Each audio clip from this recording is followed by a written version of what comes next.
tasters. Today I'm at Nelion Winery in Pretoria in Paphos, and I'm here to meet the enologist and owner Marinos Ioannou. He has some unique wines, some grapes that very few people are cultivating, and I can't wait to find out more about the winery and about the wines.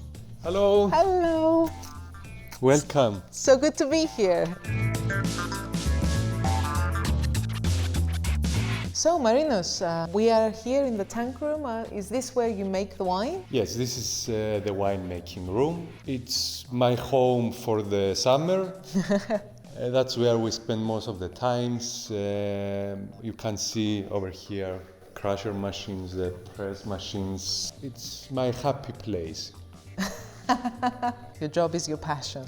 Okay, first of all, if you don't love the wine or the winemaking life or the vineyard life, you cannot work in this sector. And this winemaking, this happens mainly during the summer? You take the harvest in and then you... Because it's our own vineyards, we harvest the grapes. We start from August and it goes up to the half of October.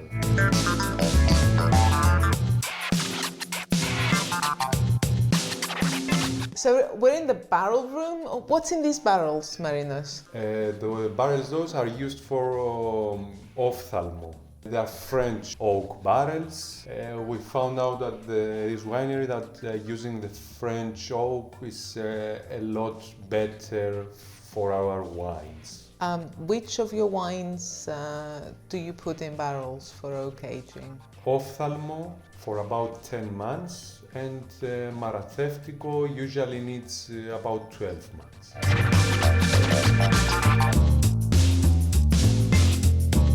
So this is the bottling room. How many bottles of wine do you produce each year? Okay, the production of the winery is very small. It's about 15,000 bottles per year, and as you can see, everything is manually So you controlled. bottle every single one here in this room manually.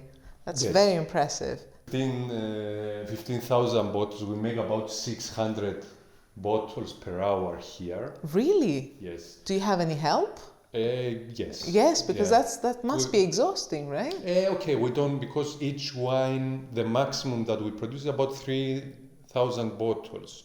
So if you do the maths, it's about 5 hours. So your mother and father, who founded the winery, are they still actively involved in the winemaking or any part of the process? Okay, my father is the one that is cultivating and controlling the vineyards. Okay, in every step we discuss and we decide how we are moving forward. My mother is the one that is holding the winery here in peace. She's the one that is opening the winery every day. She's the one that is greeting the guests, making the sales, making the wine tastings. So this is truly a family winery in every Yes. sense of the word. Mm-hmm. Beautiful.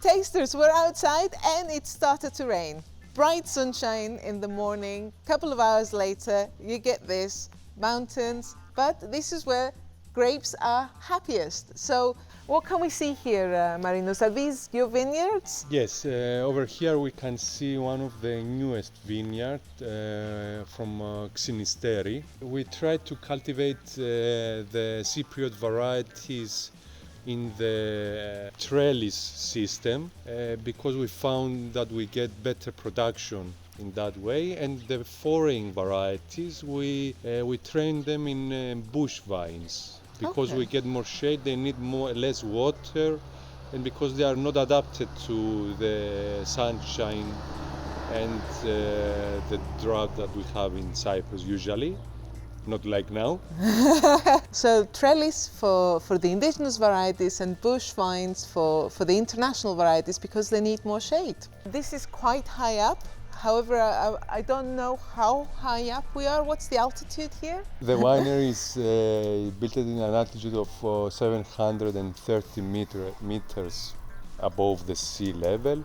But the vineyards, they are spread on this hill from 500 meters up to 900 meters. Okay.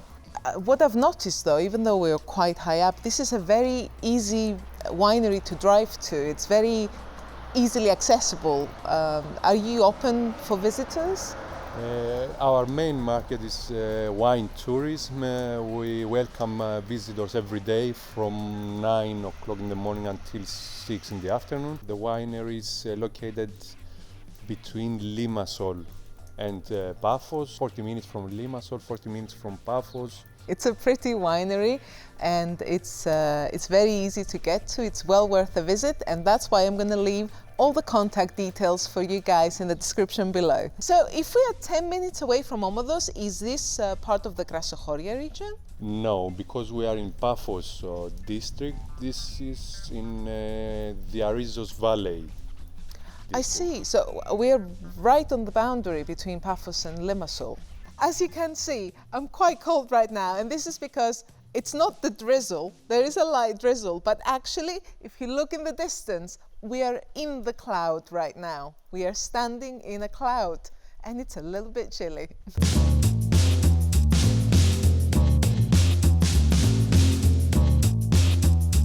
Hey tasters, we are at Nelion Winery, and I am about to taste 3 beautiful wines. What we have here, Marino? We have one Xynisteri, white dry. We have one of our Maratheftiko, and the sweet wine we produce here at the winery from Black Muscat variety.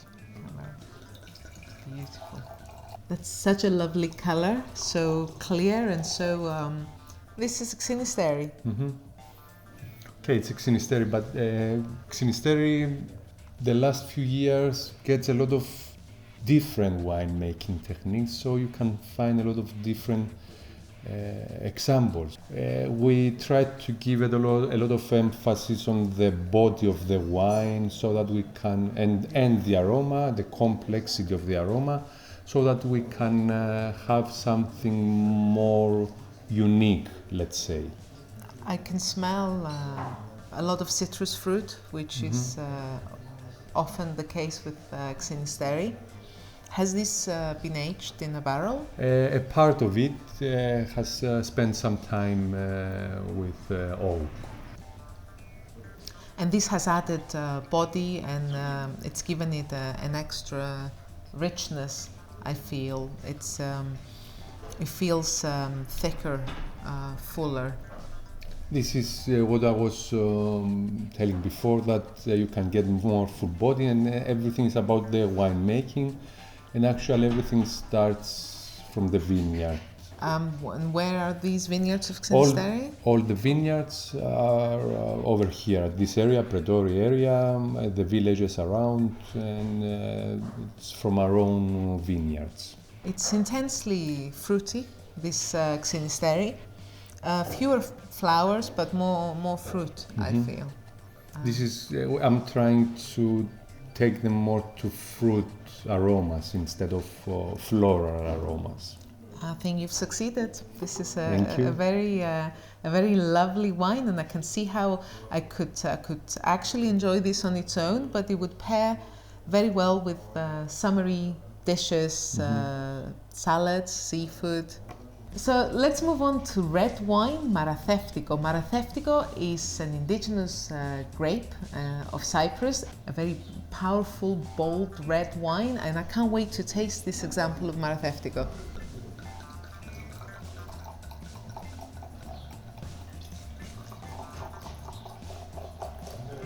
Okay, this is Maratheftiko of 2017. It's the 3rd vintage that we are producing Maratheftiko. We try to produce very small production, about 900 bottles per year. It's an unfiltered wine. We choose not to filter so that we try to keep more aromas, more taste.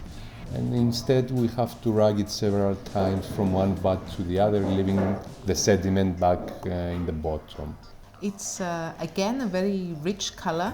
I love the bright purple, red, the purple red rim. I can see, and I can smell a lot of ripe red fruit. The aroma is so intense, it's almost like cherry brandy. High alcohol, the grapes have matured for more time, let's say, and that's why it brings more mature aromas. And generally, Maratheftiko's signature aromas are prunes, violet,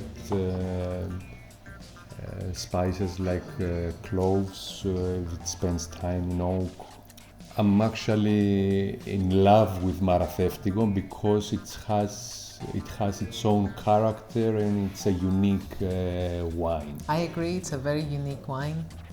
It has both structure and fruit and floral aromas and quite a rich color. And you can pair them nicely together. So, as well as unfiltered, here it says this is a microvinification. So what is a microvinification? Okay, microvinification is not something that you can use in a standard word, let's say like the microbreweries. Okay, microvinification, they might use it mainly when they're doing some experiments with wines. And for this one, because it started as an experimental wine and the production is still very small, that you can say that we are experimenting every year with different aspects of not just the wine, but also from the vineyards that Maratheftiko has a lot of problems. That's why it's written the microvinification, because it's a research wine actually. So I'm really excited. We're about to taste the Black Muscat. I have never tasted this grape before and I have never had it as a dessert wine. I am really looking forward to this. Such intense cherry red color. Black Muscat is a rare variety. You cannot find it in many places. The main reason, from my opinion at least, is that it's not a very easy variety to use for winemaking. Why not? Because it has not a lot of tannins, but it has very harsh tannins that they will never mature. It comes of overripe grapes, meaning late harvest. We leave the grapes more on the vines, they get more sugar from photosynthesis, they also lose some water, and it's a more sweet and concentrated as a wine.